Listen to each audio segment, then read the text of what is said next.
Hey friends, this is Mili and welcome back to my channel. दोस्तों, कहानी की शुरुआत होते ही हम इस कहानी की हीरोइन को देखते हैं, जिसको किसी का मैसेज आता है कि मैं आज रात चाइना वापस आ रहा हूँ। वो कहती है हाँ ठीक है। इस पॉइंट पे उसकी फ्रेंड आकर उसको बताती भी है कि पता है नेक्स्ट वीक हमारी कंपनी में नए बॉस आएंगे। वो कहती है इसे मुझे क्या लेना देना। वैसे यहाँ उसकी फ्रेंड बहुत बड़ाई करती है उसके नए बॉस का जो भी आने वाले थे, पर उसको इन सब में कोई इंटरेस्ट नहीं था। इस पॉइंट पे उसको कॉल आता है और पता चलता है कि उसके हस्बैंड एयरपोर्ट आ चुके हैं, तो वो भी निकल जाती है। पर इस टाइम पे हमें ये भी पता चलता है कि जो उसके हस्बैंड है जिनका नाम जियांग केसिन था, वो उसकी छोटी बहन के फियांसे थे, पर लास्ट मिनट में वो उसको चूज किए थे। अब इसका रीजन तो उसको नहीं पता था, बट स्टिल उन दोनों का शादी हो गया था, वो भी 3 साल पहले। अब घर आने के बाद वो ऐसे ही सो जाती है, तभी उसके हस्बैंड आते हैं, वो भी पकड़ के उसको सो जाते हैं। पर सिर्फ सोते ही नहीं है, उसको तंग करना शुरू कर देते हैं। और इस टाइम पे उनका नजर जाता है उसके चेहरा पे, कुछ हो गया था रैशेस जैसा। तो पूछते भी कि क्या हो गया, कैसे हो गया, पर वो कुछ नहीं बता रही थी। पर वो अपने मन में सोचती है कि उसको ये रैशेस हो कैसे गया। तो पता चलता है कि एलर्जिक रिएक्शन हो गया बर्थ कंट्रोल पे लेने की वजह से। इसके बारे में उसके हस्बैंड को पता था नहीं और वो बता भी नहीं सकती थी। पर नहीं, उनको तो जानना ही था। वो सीधे उसको कपड़ा ला के देते हैं, चेंज करने के लिए कहते हैं, क्योंकि वो लोग अभी हॉस्पिटल जा रहे हैं। हाँ, उसको मन तो नहीं था पर जाना पड़ता है। अब वहाँ जाती है, बैठी हुई थी, तभी उसकी माँ का कॉल आता है उसको। पहले तो वो पूछती है कि केसिन वापस आ गया क्या। वो कहती है हाँ। इस बात पे माँ कहती है कि तुमको पता नहीं है तुम्हारे पापा का प्रोजेक्ट नहीं चल रहा सही से, और अगर केसिन हेल्प करेंगे इस चीज में तो बहुत अच्छा होगा, तो वीकेंड्स पे तुम उनके साथ घर आओ। वो कहती है वो बिजी है, नहीं आ सकते। इस बात पे माँ सुनाना शुरू कर देती है, कहती है कि इतना क्या काम रहता है, शादी के बाद एक बार भी आई भी नहीं तुम यहाँ पे, तुम यहाँ आना नहीं चाहती हो या फिर बस बहाना बना रही हो कि वो बिजी है। इस बात पे वो बस कहती है कि मैं बात करूंगी उनसे। अब इस टाइम पे उसके हस्बैंड आते हैं, वो दोनों चेकअप के लिए जाते हैं। उस टाइम डॉक्टर उससे पूछते हैं कि कोई मेडिसिन लिए थे क्या आप कुछ दिन पहले। इस बात से वो मना कर रही थी। वैसे इस बारे में उसके हस्बैंड को भी नहीं पता था, तो वो भी थोड़ा शॉक्ड होते हैं। लाइक उनकी वाइफ का तबियत वबियत तो नहीं ना खराब है, कुछ सीरियस तो नहीं है ना। पर डॉक्टर कहते हैं कि नहीं ऐसा कुछ नहीं है, चेहरा पे थोड़ा रैश हो गया है, कुछ दिन दवा लगाने से ठीक हो जाएगा। बट हाँ, जाते जाते केसिन को ये भी कहते हैं कि और भी तरीके होते हैं प्रेगनेंसी रोकने के लिए, दवा खाना जरूरी नहीं है, बहुत ज्यादा हार्मफुल हो जाएगा आपकी वाइफ के लिए। अब ये सुन के वो उस टाइम उसको कुछ नहीं कहते, बस आगे बढ़ जाते हैं। पर शायद उसको लग रहा था कि शायद उसके हस्बैंड उसे गुस्सा हो गया। वैसे इस चीज से इपो को कोई ज्यादा आश्चर्य नहीं होता, क्योंकि उसको लगता है कि इन 3 सालों की शादी में सिर्फ बेड पे ही वो दोनों साथ रहते हैं, अदरवाइज उनके रिश्ते में काफी दूरी है। तो वो दवा ली या नहीं ली, इससे केसिन को क्या ही प्रॉब्लम होगा। अब इस बात में कितना सच था कितना नहीं ये तो नहीं पता, पर वो घर आती है तो उसके हस्बैंड उसको दवाई देते हैं जो भी डॉक्टर प्रिस्क्राइब किए थे, और वो भी बिना नाटक किए दवा खा लेती है। वैसे उसके हस्बैंड उससे पूछते भी है कि हमने तो प्रिकॉशंस लिया था, फिर दवा खाने का क्या जरूरत था। वो कहती है मैं श्योर नहीं थी इसीलिए ली। पर हाँ, उसको समझ में नहीं आ रहा था कि वो उसको ब्लेम कर रही है या फिर कंसर्न है उसके लिए। पर जो भी था वो उसको गोद में बिठाते हैं। वो कहते हैं कि दवा लेना मत भूलना ही कुछ दिन। वो कहती है काफी करवा है, दवा नहीं लिया जाता, तुम लो तो अब तुमको पता चलेगी कितना करवा है। अब इस बात पे टेस्ट करना तो बनता था। वो करते हैं दवा टेस्ट, पर किसी दूसरे तरीके से, बट उनको तो उतना करवा नहीं लगता। अब ठीक है, वो कहती है कि फिर से बिजनेस ट्रिप पे जाना है क्या तुमको नेक्स्ट वीक में। वो कहते हैं हाँ, पोर्ट सिटी जाना है। इसी टाइम पे वो उनसे कहती है तो फिर मेरे घर चलिए, मतलब अपने मायके जाने की बात कर रही थी इस वीक में कभी डिनर के लिए। वो कहते हैं ठीक है चलूंगा, पर फिलहाल तुम जाओ, तुमको रेस्ट करना चाहिए। और उनको काम करना था तो वो काम करेंगे, पर अब उसको मन कर रहा था उनको डिस्टर्ब करने का। हाँ, वो कह तो रहे थे कि उनको काम है, पर वो छोड़ती ही नहीं। तो अब ठीक है, दोनों ऐसे ही टाइम स्पेंड करते हैं। अब नेक्स्ट डे वो पहुंच जाती है अपने घर, और उसके साथ केसिन को ना देख के उसकी माँ तो उस पर चिल्लाना शुरू कर देती है। पर तब तक वो आ भी जाते हैं, और केसिन से इपो के पापा को कुछ बात करना था, तो वो दोनों बात करने चले जाते हैं। इधर उसकी माँ उसे सीजर मांगती है, वो देने जाती है, इस चक्कर में उसका हाथ कट जाता है। पर उसकी माँ का ध्यान नहीं जाता। वो उसे क्वेश्चन की जा रही थी कि 3 साल हो गए शादी का, बच्चा कब नहीं सोच रही हो क्या। वो कहती है नहीं, अभी नहीं सोचा है मैंने। इस बात पे माँ पूछती है कि तुम नहीं सोच रही हो या फिर तुम्हारे हस्बैंड नहीं सोच रहे। कुछ चीज के बारे में प्लान करना जरूरी होता है, बच्ची नहीं हो तुम। और उस टाइम केसिन तुमसे क्यों शादी करने के लिए तैयार हुए ये तो ना मुझे पता है ना तुम्हारे पापा को, पर अगर तुम्हारा शादी उस फैमिली में हुआ ये तो कुछ करो ना। तुमको याद है ना कि तुम्हारी बहन का शादी होने वाला था उनसे, और अगर उसका शादी हुआ रहता तो अभी तक तो उसका बच्चा हो चुका रहता, पर पता नहीं तुमसे क्यों कर लिया। इस बात पे वो कहती है कि मैंने कितना बार कहा ना। वो कहती है कि उनको मुझसे शादी करना है, मैं नहीं छुड़ाई थी उनको। अब इस टाइम पे आगे कुछ बात हो, तब तक वो लोग आ जाते हैं। तो खाने पीने के बाद वो लोग भी रात में निकल जाते हैं। उस टाइम पे वो उसका हाथ देखते हैं, पूछते भी है कि उसको चोट कैसे लग गया। वो कहती है कि बस ऐसे ही ध्यान नहीं दे पाई थी इसी वजह से। पर नहीं, वो सिर्फ पूछ के नहीं छोड़ते, उसके चोट पे मरहम पट्टी भी करते हैं। और ये देख के उसके मन में एक बार फिर से ये क्वेश्चन आता है कि केसिन उससे शादी क्यों किए हैं, क्योंकि इसका रीजन किसी को भी नहीं पता था, किसी को भी नहीं। पर वो भी डायरेक्टली उनसे पूछी नहीं थी कभी। तो अब ठीक है, रात में दोनों घर पहुंचते हैं। वो उसे फिर से कहते हैं ड्रेसिंग चेंज कर लेने के लिए, पर वो कहती है कि नहीं अब ठीक है। अब इस पॉइंट पे फिर से वो उसको तंग करना शुरू कर देते हैं। वैसे इस टाइम पे उसको लगता है कि इनको मेरा चेहरा बॉडी ये सब पसंद है क्या, पर अगर सुंदरता की बात है तो उसकी बहन भी सुंदर है, तो इसका मतलब केसिन को उसका स्टाइल पसंद है, क्या पसंद है आखिरकार। पर ऑब्वियसली उनको इन सब क्वेश्चन से तो कोई मतलब नहीं था फिलहाल। अब नेक्स्ट डे वो अपने कंपनी में आती है, तभी उसकी फ्रेंड उसको बताती है कि पता है नए बॉस आ रहे हैं। उसको इस पर भी सुन के कोई भी एक्साइटमेंट नहीं होता, मतलब कुछ भी नहीं होता, क्योंकि बॉस कोई भी हो उसको क्या फर्क पड़ रहा था, वो तो जो काम कर रही थी वही करेगी। पर नहीं, उसकी फ्रेंड तो बॉस का तारीफ करते नहीं थक रही थी। वैसे इस टाइम पे उसके मैनेजर का कॉल आता है उसको, और वो बताती है कि उस गोल्फ कोर्स में कुछ प्रॉब्लम हो गया जिसके इंचार्ज वो है, तो 5 मिनट में वो उनके केबिन में जाए। तो ठीक है, वो भागती है जल्दी से लिफ्ट की तरफ, पर वो ऑलरेडी काफी लेट हो रही थी और वहाँ पे ढेर सारी लड़कियां भी थी, वो लोग भी वेट कर रही थी। पीछे एक और एलिवेटर था जो यूज वाली बॉस यूज करते होंगे, तो उसको लगता है कि नए बॉस भी तो अभी तक ऊपर जा चुके होंगे, तो ठीक है वो उसी एलिवेटर का यूज करने का सोचती है। पर जब वो खुलता है और वो सामने जिनको देखती है वो तो देखती रह जाती है, क्योंकि उसके नए बॉस कोई और नहीं उसके हस्बैंड ही थे। पर ठीक है वो उसको अंदर बुलाते हैं, वो भी चुपचाप जाके अंदर खड़ी हो जाती है। कोई बात नहीं होता दोनों में, वो बस उसको कहते हैं कि कौन से फ्लोर पे जाना है वो बताती है एंड उस फ्लोर पे उतर जाती है। पर ये देखे वहाँ मौजूद एक और लड़की उनसे माफी जरूर मांगने लगती है ईपो के बदले। कहती है कि वो डिजाइन डिपार्टमेंट के कुछ दिन पहले ही ज्वाइन की है, तो प्लीज उसको माफ कर दीजिए। इधर वो जाती है मैनेजर के केबिन में, उसको तो फाइल पकड़ा दिया जाता है। क्लाइंट ये रेफरेंस भेजा था जो कि उसको स्टडी करना था, तो ठीक है इतना तो वो कर ही लेगी। पर इस टाइम पे उसकी मैनेजर उससे पूछती है कि तुम वीकेंड में फ्री हो क्या? पर क्यों? तो वो कहती है कि एक बार गोल्फ कोर्स शॉन्गसन माउंटेन के पास जो है वो चल के चेक कर लेती। तो ठीक है इसके लिए वो भी मान जाती है। अब ये सब बात करने के बाद वो आके अपने काम में लग जाती है। तभी उसके बॉस आते हैं वहाँ पे और वो कहते हैं कि काम के बाद मेरे साथ चलना डिनर करने के लिए। तो ठीक है वो भी मान जाती है। अब डिनर तो करने जाती है उनके साथ, पर वहाँ पे क्लाइंट भी आ जाता है, वही गोल्फ कोर्स का जिस क्लाइंट से सारा प्रॉब्लम डिस्कस करना था ईपो को, केसिन उसी को लेके आए थे वहाँ पे। और उनके नजरों के सामने दोनों इस प्रोजेक्ट पे डिस्कस भी करते हैं अच्छा खासा, और ईपो के पूरे आइडिया से क्लाइंट सेटिस्फाइड भी हो जाते हैं। तो ठीक है बात करके क्लाइंट तो चला जाता है, पर अब फोन से क्वेश्चन करती है कि तुम इस कंपनी को एक्वायर कब किए? वो कहते हैं इस साल के शुरुआत में ही। अब इस बात पे वो गुस्सा हो जाती है, तो फिर बताए क्यों नहीं कि तुम बॉस हो? अगर मुझे पता होता कि बॉस तुम हो तो मैं तो यहाँ आती ही नहीं। पर ठीक है अब तो उसको पता चल गया था ना। तो वो कहती है कि गोल्फ कोर्स का प्रोजेक्ट कंप्लीट होता है उसके बाद मैं रिजाइन कर दूंगी और उसके बाद किसी और कंपनी में चली जाऊंगी। वैसे उसको डिनर टेबल पे भी बैठ के क्लाइंट के साथ बात करने में कुछ खास मजा नहीं आया था, तो इसी बात पे दोनों बात कर रहे थे। तभी उसको कुछ लोग का आवाज आता है। ये सुन के वो फटाफट से जाके छिप जाती है, क्योंकि वो चले जाते हैं उन लोगों से बात करने के लिए। अब थोड़ी देर में जब वो वापस आते हैं तो वो उससे पूछते हैं कि तुम यहाँ क्या कर रही हो? वो कहती है तुम्हारे दोस्त नहीं आ रहे हैं तो इसमें छिपने की क्या जरूरत है? वो पूछते हैं। वो कहती है मुझे समझ में नहीं आ रहा था कि तुम क्या एक्सप्लेन करोगे उन लोगों को। वो कहते हैं कि एक्सप्लेन क्या करना है उन लोग को, तुम मिसेस यांग हो। वो कहती है हम तो सीक्रेटली मैरिड है ना, तो फिर कैसे बताती? यही सब सोच रही थी। वो कहते हैं मैंने कब कहा कि हमारी शादी सीक्रेट है? मैंने तो ऐसा कभी नहीं कहा। अब घर आने के बाद भी उसके दिमाग में यही बात चल रहा था, क्योंकि उन लोग का शादी बहुत धूमधाम से नहीं हुआ था, उन लोग का शादी पब्लिक भी नहीं हुआ था अभी तक। तो उसको ऐसा लगता था कि अगर केसिन को फ्यूचर में डिवोर्स चाहिए होगा तो उनके लिए कन्वीनियंट रहेगा। पर अब जो वो बात बोले इसका मतलब क्या था? पर अब मतलब जो भी हो वो सो जाती है, क्योंकि कल काम पे भी तो जाना था। कल काम पे पहुंच भी जाती है। वहाँ पे उसको केसिन का मैसेज आता है कि मेरे पेरेंट्स से मिलने चलना है और कहाँ जाना है कब जाना है ये भी बताते हैं। तो वो आ जाती है उनके बोले अनुसार। तो अब दोनों अंदर जाते हैं तो पता चलता है कि दोनों के पेरेंट्स आए हुए थे वहाँ पे। ईपो की मम्मी केसिन को कहती है कुछ ऑर्डर करने के लिए, तो वो खुद ना ऑर्डर करके अपनी वाइफ को पकड़ा देते हैं और उसको जो समझ में आता है वो ऑर्डर कर भी देती है। इधर उसकी सासू माँ उससे बच्चे की बात करती है, मतलब शादी का 3 साल हो गया था, अब उन लोग को बच्चा करना चाहिए था। पर वो साफ साफ कह देती है कि अभी उसको कुछ प्रोजेक्ट्स पे काम करना है, तो अभी बच्चा का वो नहीं सोच सकती। पर ठीक है इस बात से उसके इन लॉज को कोई प्रॉब्लम नहीं था, पर उसके पापा जरूर उसको डांट देते हैं, ये बोल के कि काम होता रहेगा, पहले तुमको यांग फैमिली की अच्छी बहू बनना चाहिए। तो अब ठीक है बकवास तो बहुत हो गया था। थोड़ी देर में खाना आता है और वो खाते हैं तो उनको काफी तीखा लगता है, तो वो कम मिर्च मसाला वाला खाना लाने के लिए कहते हैं। और इस पॉइंट पे उसको रियलाइज होता है कि वो तो भूल ही गई थी कि केसिन को ज्यादा तीखा खाना पसंद नहीं है। पर इस इंसिडेंट से ऐसा जरूर लग रहा था कि वो नाराज हो गया उससे, और ये देख के उसको नहीं अच्छा लग रहा था कि सारे लोग मिलकर बच्चा का प्रेशर मुझ पे बना रहे थे। तब तो ये कुछ नहीं बोले और इस चीज के लिए मैं गुस्सा भी नहीं हूँ। पर ठीक है वो अपने मन में ये सब कुछ बोल रही थी, उनको कुछ नहीं बोलती। पर इस टाइम पे कार स्टार्ट ही नहीं हो रहा था क्योंकि खराब हो गया था। तो वो लोग जाएंगे कैसे, क्योंकि यहाँ टैक्सी मिलना हार्ड था। इस बात पे वो कहते हैं कि चल के जाएंगे, और कैसे जाएंगे? अब चला उससे जा नहीं रहा था, वो वहीं बैठ जाती है। वो आते हैं उठने के लिए कहते हैं तो नहीं उठती, हाथ देते हैं तो भी नहीं उठती। जब कंधे पे बिठाने की बात करते हैं तब जाके उठती है और उठ के सीधा चढ़ जाती है उनके कंधे पे। अब घर पहुंचने के बाद वो ऐसे ही अपना कपड़ा वगैरह देख रही थी। इस पॉइंट पे वो कहते हैं उससे कि तुम गोल्फ खेलने वाली हो क्या? वो कहती है नहीं नहीं ऐसा नहीं है, स्टेडियम का जो पहले का प्रोजेक्ट था उसका क्लाइंट अप्रूव कर दिया है डिजाइन ड्राफ्ट को, पर अभी भी इम्प्लीमेंट करने में थोड़ा इश्यूज है, इसीलिए सुई गई है सॉन्गसम स्टेडियम जाने के लिए कल, ताकि उस प्लेस को सामने से देख लो। अब ये सब बात करके वो अपना बाल सुखाने लगती है, जिसपे उसके हस्बैंड भी उसका हेल्प करते हैं और उससे बातें करने लगते हैं। इतना देर में तो वो सोई जाती है। अब नेक्स्ट मॉर्निंग वो रेडी होकर पहुंच जाती है सुई के पास, पर सुई को उसका कपड़ा कुछ खास पसंद नहीं आता, तो वो उसको चेंज करने के लिए कहती है, क्योंकि उसके हिसाब से ईपो उतना ज्यादा सुंदर नहीं लग रही थी इस ड्रेस में। वैसे प्रोजेक्ट डिस्कस करने जाना है ना, इसमें तो चेंज करने का क्या जरूरत है, ईपो को लग रहा था ऐसा। बट नहीं, जब वो बार बार कहती है तो वो भी चेंज करने के लिए मान जाती है। थोड़ी देर में वो दोनों स्टेडियम पहुंच भी जाती है, जहाँ अगेन केसिन पहले से ही थे, और उसको इस तरीके से ड्रेसअप किया हुआ देख के उनको बहुत ज्यादा गुस्सा आता है, क्योंकि वो कभी उनके साथ तो ऐसे ड्रेसअप होके नहीं आई है, और यहाँ पे दूसरों को दिखाने के लिए ऐसा पहनी है। पर ठीक है कुछ कहते नहीं है। इस टाइम तक ईपो भी उनको देख लेती है। वैसे मैनेजर कहती है मिस्टर यांग को, यानी कि केसिन को, कि वो अपने डिजाइनर को लेके आई है ऑन साइट विजिट के लिए। वैसे ईपो को भी कहती है उनको हेलो करने के लिए, और वो करती भी है इसी तरीके से जैसे कि वो एम्प्लॉय हो और अपने बॉस को ही हेलो बोल रही हो। और वैसे कोई उन दोनों को देख के ये कह भी नहीं सकता था कि वो दोनों हस्बैंड वाइफ है। पर ठीक है वो अपने काम पे चली जाती है इसके बाद। पर अब उसको इस चीज का प्रेशर बनने लगा था, इस तरीके से केसिन को अपने बॉस की तरह ट्रीट करने में, और उसका तो मन करे तो वो कल के कल रिजाइन कर दे, पर ऐसा कर नहीं सकती थी ना। पर अब ठीक है वो लोग काफी घूम ली थी। अब उसको ठंडा लग रहा था, उसको लाउंज में जाना था, तो वो जाती रहती है। तभी एक वेटर से टकराती है और सारा पानी उसके ऊपर गिर जाता है, कपड़ा भी भीग जाता है। इस टाइम पे जल्दी से उसके सीनियर भी आते हैं, उससे माफी मांगते हैं, चेंज करवाने की बात करते हैं, पर वो कहती है कि कोई बात नहीं, मैं जानती हूँ इनसे गलती से हो गया। पर इस टाइम पे कोई और भी आता है, उसको अपना सूट पहनाता है और वो कोई और नहीं केसी नहीं थे। मैनेजर को कहते हैं कि इसको उनके रूम में लेके जाने के लिए और इस लेडी का सारा सामान भी उनके रूम में रख देने के लिए। वैसे ये चीज काफी अजीब था, पर इस टाइम कोई कुछ बोल ही नहीं पाता। वो चाहती है उन्हीं के रूम में चेंज करने के लिए, पर वो चेंज की भी नहीं थी तब तक वहाँ पे कोई और आता है। ऑब्वियसली केसिन उनको देख के वो अपना कपड़ा उठा के वहाँ से चल देती है, पर ऑब्वियसली वो उसको जाने नहीं देते। एंड अगेन वो उसको किस करना शुरू कर देते हैं। वो मना करती है पर वो नहीं सुनते हैं, तो फिर वो भी और नहीं रुकती और इसके साथ वो आशा तो उसको यहीं पे रुकने के लिए भी कहते हैं। अब इसके लिए तो उसको अपने मैनेजर को कॉल करके वहाँ से जाने के लिए कहना पड़ेगा। तो ठीक है, वो करती भी है और उनको तो इस टाइम भी चैन नहीं था, पर ठीक है अब तो उनके पास टाइम ही टाइम है। अब रात में उसका नींद खुलता है तो उसके हस्बैंड बगल में नहीं थे, कॉल किए थे। वो पूछती है कि वो कहाँ है, जिससे वो बताते हैं कि वो नीचे प्राइवेट रूम में, तो चेंज करके वो भी आ जाए। वो पिकअप करने आ जाएंगे। वैसे इधर वो अपने फ्रेंड्स के साथ गेम खेल रहे थे, तो वो पिकअप करने के लिए उठ के जाने लगते हैं। उनके फ्रेंड्स उनको रोकने की कोशिश भी करते हैं, पर फिर भी वो जाते हैं। और अब तो सबको जानना था कि वो खुद से ही पिकअप करने किसको गया, मतलब कौन इतना इम्पोर्टेंट है उनके लिए, जिसपे पता भी चलता है कि वो मैरिड है, उनका शादी 3 साल पहले हो गया है। पर एक लड़की कहती है कि वो वेडिंग रिंग तो नहीं पहने हुए हैं, बिजनेस मैरिज है क्या उनका, मतलब बिजनेस मैरिज में अधिकतर फीलिंग्स तो नहीं होता है ना, तो हो सकता है कि उनके मन में अपनी वाइफ के लिए फीलिंग्स ना हो, इसीलिए वो वेडिंग रिंग ना पहने हो, ऐसा भी लगता है कुछ दोस्तों को। पर वेट, वहाँ पे एक और इंसान था, जिससे एक लड़का पूछता है कि तुमसे शादी होने वाला था ना उसका, पर तुम्हारी बहन को क्यों चूज किया वो। इसका मतलब तो आप समझ ही गए होंगे ना कि वो लड़की कौन थी, इपो की बहन थी। और वो सबको कहती है कि ऐसा कोई रीजन नहीं है, अमीर घर में शादी करने का किसको शौक नहीं है, मिस्टर जैंग भी उसको पसंद नहीं करते हैं। अब इस बात में कितनी सच्चाई थी या फिर कोई सच्चाई थी भी या नहीं ये तो पता नहीं, पर वो उसको लेके आते हैं और सब जब पूछता है कि है कौन, तो वो बहुत अच्छे से बताते भी है सबको कि इसका नाम वांग इपो है और वो उनकी वाइफ है। और इतना ही नहीं, सबके सामने वो उसको खिलाते भी हैं, जिससे सबको ऐसा तो लग रहा था कि इपो की बहन जो भी कही है उस पर कोई भी सच्चाई नहीं था। वैसे उसकी बहन इस टाइम पे केसिन को केसिन कहती है, तो वो कहते हैं कि मुझे ब्रदर इन लॉ बोलो, और इसके आगे और कोई बात भी नहीं होता उन लोगों में। वैसे उनकी इस बात से इपो की बहन को लगा था कि हम उससे गुस्सा है, इसीलिए इपो से शादी कर लिए क्या। केसिन का कॉल आ जाता है तो वो बात करने चले जाते हैं और इधर इपो रेस्ट रूम जाती है, तो पीछे पीछे उसकी बहन भी आ जाती है, उसको सुनाना शुरू कर देती है कि कब तक नाटक करते रहोगे तुम लोग को देख के ऐसा बिल्कुल भी नहीं लग रहा कि केसिन तुमको अच्छे से ट्रीट करते होंगे। इस पॉइंट पे वो उसका सारा बात अवॉइड कर रही थी और ये चीज उसकी बहन को बिल्कुल भी अच्छा नहीं लगता। वो कहती है कि तुम कितनी बेशर्म हो ना, तुम ही सारा प्लान बनाई थी उनसे शादी करने के लिए। इस बात पे वो कहती है कि मैंने बहुत बार एक्सप्लेन कर दिया है, मुझे सच में लगा था कि वो मूवी टिकट तुम्हारे लिए था। अब ये किस मूवी टिकट का बात हो रहा था, तो इसके लिए हमें पास दिखाया जाता है, जहाँ पे पता चलता है कि इपो के रूम में एक मूवी का टिकट रखा हुआ है। उसको तो नहीं पता था कि ये कहाँ से आया, पर हाउस हेल्प बताती है कि ये यहाँ केसिन रखे गए हैं। इस पॉइंट पे उसको लगता है कि वो उसके लिए मूवी का टिकट क्यों रखे गए होंगे, उसकी बहन से तो उनकी शादी का बात चल रहा है ना, तो इसीलिए वो उसी हाउस हेल्प को कहती है ये टिकट उसकी बहन को दे देने के लिए। हाँ, इस पॉइंट पे उसकी बहन कहती है कि उसका शादी मुझसे होने वाला था, तुमसे नहीं। पर इपो भी कहती है कि इसका आंसर तो मुझे भी नहीं पता कि वो मूवी टिकट मेरे लिए क्यों भेजा था और वो मुझे क्यों चुना शादी करने के लिए, पर अगर वो चूज किए हैं तो तुम अपना लिमिट याद रखो, वरना मैं तुम्हें छोड़ूंगी नहीं। अब यहाँ से सीन शिफ्ट होता है, वो रात में अपने रूम में ऐसे ही लेटी हुई थी, तभी केसिन आते हैं वहाँ पे। उसका वहाँ ढेर सारा डिजाइन रखा हुआ था, वो वही देख रहे थे, उनको पसंद भी आया था वैसे डिजाइन।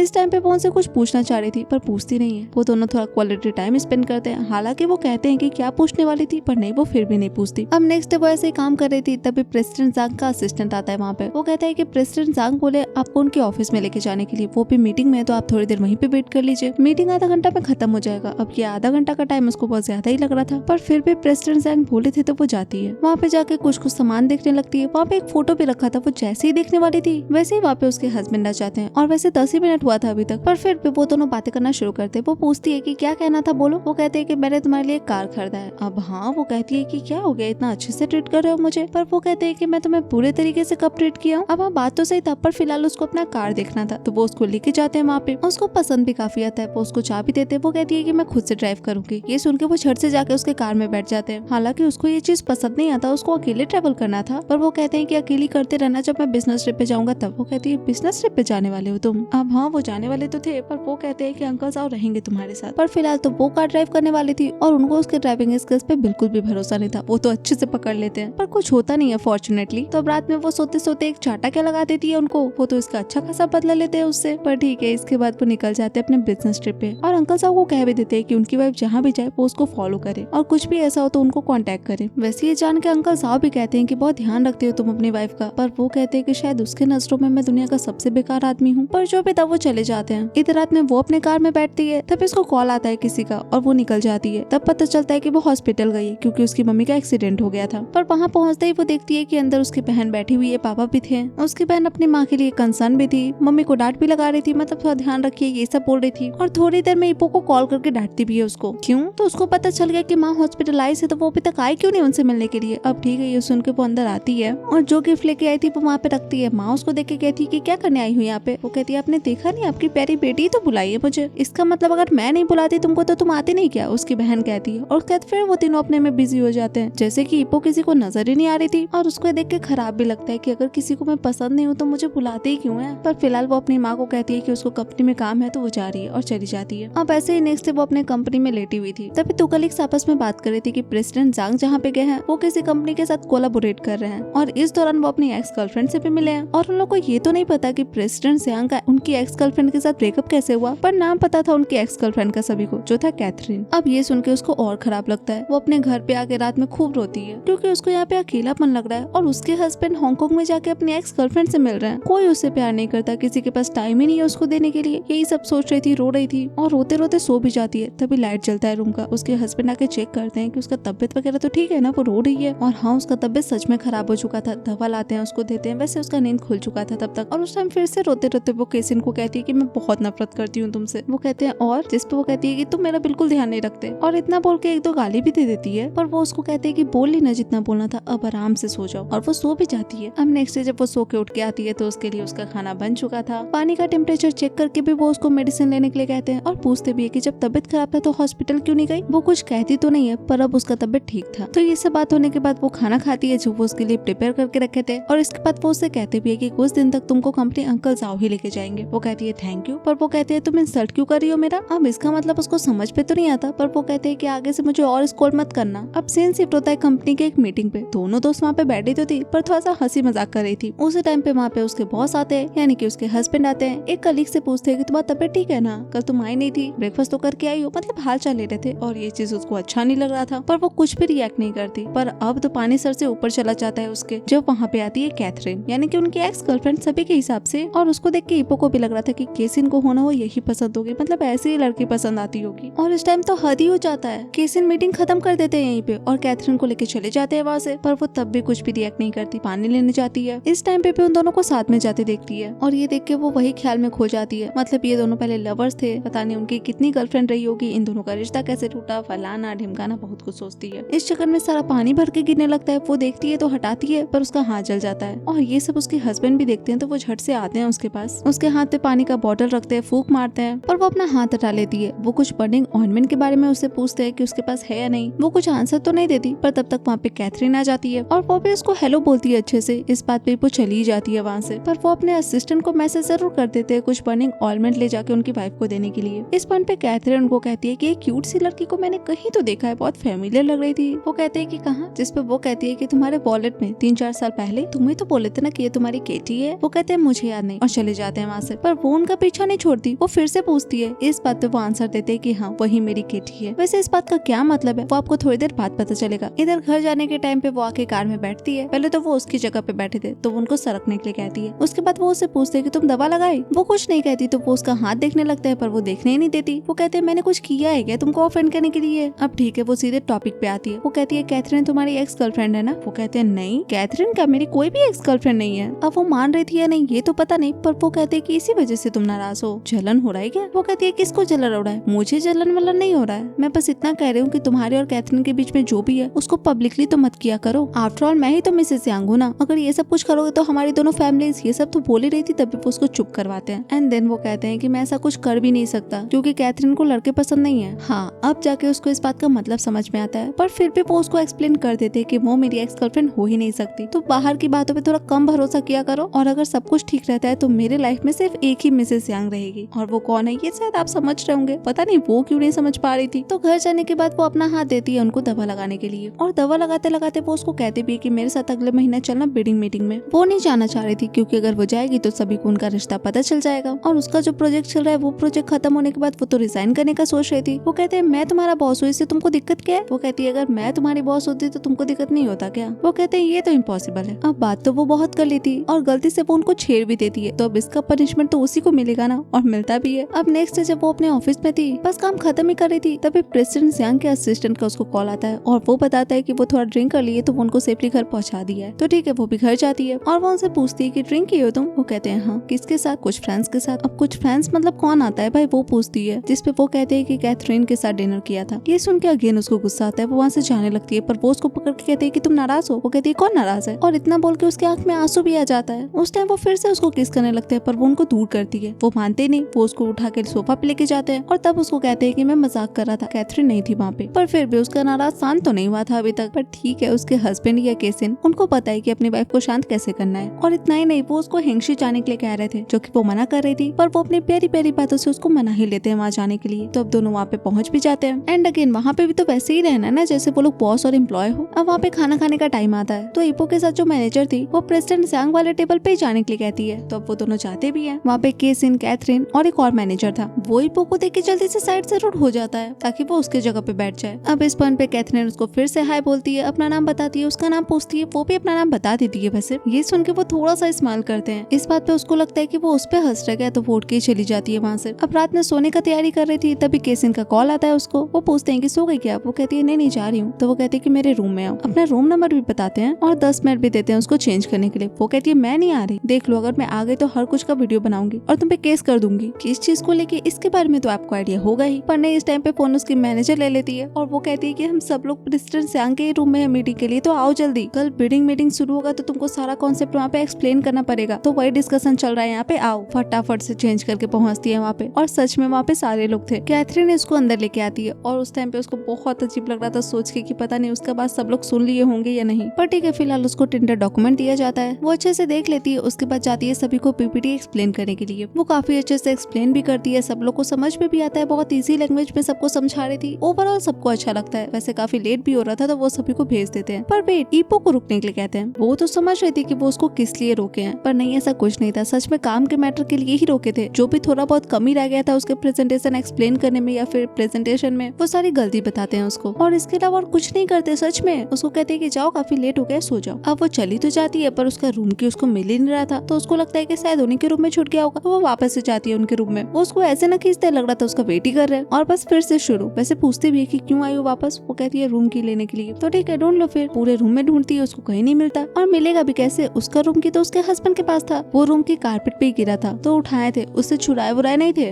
बट छिपाए तो जानबूझ के ही थे उससे। पर अब जब उनके रूम में आ ही चुकी है तो क्यों न उन्हीं के रूम में रह जाए। ऐसा मेरा कहना नहीं था, उनका कहना था, भले थोड़ी देर के लिए ही सही। उसके बाद वो उसको कहते भी है कि चली जाओ अपने रूम में और मैं तुम्हारे लिए एक नया रूम बुक कर दूंगा, क्योंकि अभी वो और मैनेजर एक ही रूम शेयर करते थे। अब यहाँ से सीन शिफ्ट होता है नेक्स्ट मॉर्निंग। वो मैनेजर ज़ांग फिर से उसके पास आता है, उसके लिए कुछ खाने का लेके। थोड़ी देर तक ऐसे ही बात करता है, उसके बाद उसका नंबर मांगता है। इस टाइम तक वहाँ पे केसिन भी आ जाते हैं और वो उन दोनों को बातें करते देख लेते हैं। उनके पास आते हैं, उनको देख के लग रहा था कि वो नाराज थे, पर कुछ कहते नहीं है। सीधे ही वो कहते हैं होटल में जाने के लिए। वो भी चली जाती है और थोड़ी देर में वो भी आते हैं उसके रूम में। बहुत गुस्सा में थे और आते ही उस पर टूट पड़ते हैं। अब उनको ऐसा लग रहा था कि उनको तो कोई डिस्टर्ब नहीं करेगा, पर ऐसा कुछ होता नहीं। हालांकि उसका नया रूम वो बुक कर चुके थे, पर फिर भी वहाँ पे मैनेजर आती है उसकी। क्यों? क्योंकि वो अपना रूम के बुला दी थी। वैसे वो बाहर से आवाज तो बहुत दे रही थी, अंदर वो बहुत ट्राई कर रही थी कि कैसे शांत रहे, पर वो शांति नहीं हो रहे थे। पर ठीक है, वो मैनेजर पे बोलते बोलते चली जाती है वहाँ से। अब रात में वो ऐसे ही बैठे हुए थे, तभी बारिश से बचते हुए वो भी वहाँ पे आती है और वो वैसे उनको प्रेसिडेंट ज़ांग ही कहती थी। इस बात पे वो भी नाराज हो जाते हैं कि इस नाम से क्यों बुलाती है तुमको। और उनका ये बात सुन के वो गुस्सा हो जाती है कि मतलब बोलू क्या, बॉस बोलू तो दिक्कत, नाम से बोलू तो दिक्कत, और अभी कंपनी के सारे लोग थे तो प्रेसिडेंट ज़ांग ही बोलेगी ना, क्या बोलेगी। और वो उसके करीब ही बढ़ रहे थे। वो कहती है इतना क्लोज क्यों आ रहे हो तुम। वो कहती है ये क्लोज है। अब लो पूरे क्लोज आ जाते हैं। उसको डर लग रहा था कि कोई देख न ले, पर पता नहीं उनको डर लग रहा था कि नहीं। वैसे इस टाइम पे बाकी के लोग भी आते हैं वहाँ पे। इतनी देर में वो उसका रूम नंबर पूछ के उसको कहते हैं कि मैं रात में आऊंगा तुम्हारे रूम में। इधर तब तक वो लोग भी पहुंच जाते हैं, प्रेसिडेंट ज़ांग को देख के ग्रीट करते हैं। एंड देन ध्यान जाता है मैनेजर ज़ांग का इपो के कपड़ा पे, जो कि भीग चुका था। तो वो तो उसको अपना सूट पहनाना चाह रहा था, वो मना करती है, बट स्टिल वो उसको देता है और उसकी मैनेजर तो लेके उसको पहना ही देती है। अब थोड़ी देर में बारिश पे खत्म हो जाता है। इस पॉइंट पे उसकी मैनेजर कहती है कि कल ही मैं बीजिंग वापस जा रही हूँ, तो तुम भी मेरे साथ चलना और हम लोग वहाँ पे शॉपिंग भी कर लेंगे। तो ठीक है, फिलहाल तो वो लोग रूम में जाती है, पर उस मैनेजर को प्रेसिडेंट ज़ांग जरूर रोक लेते हैं थोड़ा सा मजा चखाने के लिए। बस जो भी था, नेक्स्ट डे वो लोग लौट आते हैं बीजिंग। अब घर आने के बाद वो सोने जाते हैं, तो वो तो कंबल दे ही नहीं रही थी अपना उनको। चाहे कितना भी ट्राई कर ले, किस भी करते, पर वो शांति नहीं होती। वो नाराज थी। वो कहते हैं कल मैं तुम्हारे रूम में नहीं आ पाया था इसलिए नाराज हो गए। वो कहती है नहीं ऐसा कुछ नहीं है, तो किस बात का गुस्सा है। वो कहती है बहुत ज्यादा एनोइंग है ये, कभी बॉस बन जाते हो, कभी हस्बैंड बन जाते हो। वो कहते हैं अभी वर्किंग आवर नहीं चल रहा है, मैं प्रेसिडेंट ज़ांग नहीं हूँ। वो कहती है उससे क्या हुआ, मेरी नजरों पे तो तुम हमेशा ही प्रेसिडेंट ज़ांग रहते हो। इस बात पे वो फिर से अपना प्रेसिडेंट ज़ांग वाला लुक देते हैं उसको, और ये चीज डेफिनेटली उसको अच्छा नहीं लगता। बेचारे उनको तो समझ पे नहीं आ रहा था कि वो चाहती क्या है, बॉस चेंज करना या हस्बैंड चेंज करना। वो तो दोनों ही चेंज करना चाहती थी, पर फिलहाल वो लोग सो जाते हैं। बट स्टिल कंबल तो नहीं नहीं देती, तो वो जुगाड़ लगा लेते हैं। अब नेक्स्ट डे कंपनी में जब वो लोग खाना खाने जा रहे थे तब फिर से मैनेजर चांग उसको अपने टेबल पे बुलाता है। वो भी जाती है। खाते खाते वो लोग ऐसे ही काम रिलेटेड बात करते हैं और उनकी बातों से हमें पता चलता है कि कंपनी एक टीम बिल्डिंग सेलिब्रेशन करने वाली है और इसमें अवार्ड भी मिलेगा। और ये इवेंट होगा कहाँ? तो सॉन्गसंग रिजॉर्ट एरिया में। मिस्टर जैंग तो पूरा रिजॉर्ट ही बुक कर चुके हैं, कम से कम 2 दिन के लिए तो सबका मस्ती होगा वहाँ पे। ये सुन के उसके कलीग भी बहुत ज्यादा एक्साइटेड हो जाती है। पर इन सब चीज में उसको एक और चीज पता चलता है कि मिस्टर फांग मिस्टर जैंग के साथ कोऑपरेट करने वाले हैं और ये मिस्टर फांग कोई और नहीं उसके पापा ही थे। अब ऐसा वो क्यों कर रही है तो वो भी नहीं समझ पा रही थी, पर फिलहाल उसका खाना हो गया था, वो उठ के चली जाती है और बाहर जाके यही सोचती रहती है कि उस रात वो उसके पापा से मिलने के लिए गए थे, पर ये बात वो उसको बताई क्यों नहीं। यही सब सोच रही थी उस टाइम पे पापा केसिन भी आते हैं। वो उससे पूछने हैं कि खाना खा ली? वो कहती है हाँ। किसके साथ? कलीग्स के साथ। उस सांग के साथ? वो कहती है हाँ। ये सुनकर उनको अच्छा नहीं लगता। वो कहती है क्या हुआ, जलन हो रहा है? वो कहते हैं हाँ हो रहा है। ये सुन के वो तो वहाँ से चली जाती है, पर अब उनको उस सांग पे बहुत ज्यादा गुस्सा आ रहा था। इधर वो अपना काम कर रही थी, तभी वो अपने मैनेजर से पूछती है ये कंपनी फांगदा के साथ कोलैबोरेट किया है क्या। इस टाइम पे उसको कुछ आंसर तो नहीं मिलता, पर उसकी फ्रेंड उसको डिनर साथ में करने के लिए कहती है और उसी टाइम पे उसको सांग का भी मैसेज आता है। वो कल साथ में लंच करने की बात कर रहा था। इस पॉइंट पे उसकी फ्रेंड कहती है कि मुझे लग ही रहा था वो तुम में इंटरेस्टेड है और हो सकता है कि अकेले में जाके वो अपने दिल की बात भी तुमसे कहे। वो कहती है हम अभी अभी बिजनेस ट्रिप से आए हैं, वो ऐसा कुछ नहीं बोला है। उसकी फ्रेंड कहती है कि तुम अग्री होगी या नहीं अगर वो बोलेगा तो। वो कहती है नहीं ऐसा नहीं है कि वो ये बता देती है कि वो इंगेज्ड है, कहती तो है कि मैं सिंगल हूँ, बस मानेगी नहीं। अब घर जाती है तो उसकी मैनेजर उसको मैसेज किए हुए थे उसके पापा का कंपनी इस कंपनी के साथ कोलैबोरेट तो किया है और इस चीज के लिए ये कंपनी 30% इन्वेस्ट भी किया है। ये उसको बहुत अजीब लगता है। इस टाइम पे केसिन वहाँ पे आती भी है तो वो पूछती है कि आप मेरे पापा से मिलने के लिए गए थे क्या और क्यों गए थे और फांगदा को इस प्रोजेक्ट पे ज्वाइन होने क्यों दिए और ऊपर से 30% शेयर भी दे दिए। वो कहते इतने रात में अपने बॉस से बात कर रही हो। वो कहती है काम तो खत्म हो गया ना अब। चलो उसको डिफरेंस तो पता था, काम खत्म हो गया तो काम का बात क्यों कर रही है अभी, ऑफिस का बात ऑफिस में और घर का बात घर में। इतना बोल के सोने जाते हैं पर दोनों को ही चोट लग जाता है। वो बार बार उसको प्रेस करके चेक कर रहे थे दर्द और उसको उतना दर्द हो रहा था, पर ठीक है थोड़ी देर तो यही चलता है, फिर वो लोग सोने जाते पर नहीं। उसके क्वेश्चन का अभी तक आंसर उसको मिला नहीं था। इस बात पे वो कहते हैं कि बस नॉर्मल बिजनेस कोऑपरेशन था, इतना ज्यादा भी कॉम्प्लिकेटेड नहीं है जितना तुम सोच रही हो। पर उसको ऐसा लगता है कि क्या वो उनकी कमजोरी बन गई है, पर ठीक है दोनों सो जाते हैं। अब नेक्स्ट डे वो जा रही थी फांग फैमिली में अपने पापा से मिलने के लिए शायद, तो वहाँ पे देखती है तीनों लोग वहाँ से जाते हुए, तो उसको ऐसा लगता है कि शायद वही ऑड वन आउट है। पर इस टाइम पे उसको बचपन का एक इंसिडेंट याद आता है। दोनों बच्चियां क्रिस्टल बॉल के लिए लड़ रही थी और दोनों झगड़ा तो कर रही थी। उनकी बातों से हमें ये पता चलता है कि वो मिस्टर फांग की बेटी नहीं है, वो सिर्फ उसकी माँ की बेटी है, मतलब उसके पापा कोई और है, पर कौन ये उसको नहीं पता था। तो ये सब देख के वो वहाँ से निकल जाती है। आंख में थोड़ा आंसू भी था, पर इस टाइम पे उसके हस्बैंड का असिस्टेंट का कॉल आता है। उसको पता चलता है कि दोनों कंस्ट्रक्शन साइट पे गए हुए थे और उनका कार खराब हो गया, तो क्या आ सकती है वो अपने हस्बैंड को पिकअप करने के लिए। तो ठीक है वो जाती है वहाँ पे। उसके हस्बैंड भी आके बैठते हैं। उसका तो मूड ऑफ ही था, जो कि उसके हस्बैंड को पता चल रहा था। वो बॉटल उसके गाल पे रख के कहते हैं कि कौन तुमको अपसेट किया। वैसे इस चीज उसको भी थोड़ा अजीब लगता है कि उसके हस्बैंड को कैसे पता चल जाता है कि वो कैसा फील कर रही है, और वो क्वेश्चन तो कर देते पर वो रिएक्ट करे इससे पहले वो उसको छोड़ भी देते हैं। अब ऐसा वो कब किए ये तो पता नहीं, पर इस टाइम वो फिर से उससे पूछते कि क्या हो गया, क्यों इतनी उदास हो। कहती है मैं तो बहुत खुश हूँ, पर नहीं इस बार वो उसको कहते हैं कि वो ड्राइव करेंगे और वो किसी जगह पे उसको लेके जाते हैं। वो एक बार टाइप का जगह था पर वहाँ पे कोई था नहीं। वो उसको कुछ देते हैं हाथ पे, कहते हैं उसको लिख करने के लिए, एंड उसके बाद एक ड्रिंक भी देते हैं। वो पीती है तो उसको टेस्ट काफी बेकार लगता है। वो पूछते भी कि इतना बेकार है क्या, तो वो कहती है खुद ही टेस्ट करके देखो, पर नहीं वो नहीं करते। वैसे वो पहली बार किसी के लिए सारा ड्रिंक मिक्स करके कुछ बनाए थे, बस उसको कंफर्ट करना चाह रहे थे। पर वो कहती है कि पहली बार बनाए थे तो ये तो सब कुछ मिला के कुछ पॉइजन जैसा बन गया। तो इस बात पे वो कहते हैं कि तो फिर डाइल्यूट कर लो ना, और पानी पी के। अब लो वो ढेर सारा पानी पी लेती है और इसके बाद फिर से वो उसको एक ड्रिंक देते हैं, जो कि वो पीती है तो अगेन उसको टेस्ट उतना तो अच्छा नहीं लगता। तो वो कहते हैं कि नहीं ठीक है छोड़ दो, पर नहीं वो सारा पी जाती है। और अब उसको थोड़ा थोड़ा नशा भी चढ़ने लगा था, पर फिलहाल उसको घर जाना था। उस टाइम पे एक लड़की आके पूछती है कि आप दोनों कपल है क्या। मैंने ये पूछ रहा था।